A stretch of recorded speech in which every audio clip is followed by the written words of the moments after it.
Hey hi welcome to self makeup series part 4.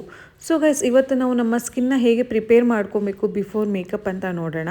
So ನಾನಿಲ್ಲಿ face wash ಆಗಿದೆ. Next ನಾನಿಲ್ಲಿ ಒಂದು ವೆಟ್ ವೈಪಲ್ಲಿ ನನ್ನ ಫೇಸ್ನ ನೀಟಾಗಿ ವೈಪ್ ಮಾಡ್ಕೊತಾ ಇದ್ದೀನಿ using micellar water. Because excess dirt ಏನೇ ಇದ್ರೂ ಅಥವಾ ಕಾಜಲ್ ಲಿಪ್ಸ್ಟಿಕ್ ಯಾವುದೇ ಸ್ಟೈನ್ ಉಳಿದಿದ್ರೂ ಅದು ನೀಟಾಗಿ ರಿಮೂವ್ ಆಗುತ್ತೆ. ಆ್ಯಂಡ್ ಸೆಕೆಂಡ್ ಬಂದುಬಿಟ್ಟು ಇಲ್ಲಿ ನಾನು ಟೋನರ್ನ ಅಪ್ಲೈ ಮಾಡ್ತಾ ಇದ್ದೀನಿ. ರೋಸ್ ವಾಟರ್ ಕೂಡ ಹಾಕ್ಬೋದು. ಟೋನರ್ನ ಯೂಸ್ ಮಾಡೋದ್ರಿಂದ ನಮ್ಮ ಸ್ಕಿನ್ pH ಲೆವೆಲ್ ಬ್ಯಾಲೆನ್ಸ್ ಆಗುತ್ತೆ ಆ್ಯಂಡ್ ಎಕ್ಸಸ್ ಆಯಿಲ್ ಡರ್ಟ್ನ ಕೂಡ ರಿಮೂವ್ ಮಾಡುತ್ತೆ ಆ್ಯಂಡ್ ಪೋರ್ಸ್ನ ಕೂಡ ಟೈಟನ್ ಮಾಡುತ್ತೆ. ಸೊ ಹಾಗಾಗಿ ನಾನಿಲ್ಲಿ ಟೋನರ್ನ ಯೂಸ್ ಮಾಡ್ತಾ ಇದ್ದೀನಿ. ಆ್ಯಂಡ್ ನೆಕ್ಸ್ಟ್ ಬಂದುಬಿಟ್ಟು ನಾನೊಂದು ಮಾಯ್ಶ್ಚರೈಸರ್ನ ಯೂಸ್ ಮಾಡ್ತಾ ಇದ್ದೀನಿ, ಲೈಟ್ ವೆಯ್ಟ್ ಮಾಯ್ಶ್ಚರೈಸರ್. ಇದು ಬಂದುಬಿಟ್ಟು ಆಯಿಲ್ ಸ್ಕಿನ್ ಅಥವಾ ಕಾಂಬಿನೇಷನ್ ಸ್ಕಿನ್ ಅವ್ರು ಯೂಸ್ ಮಾಡ್ಬೋದು.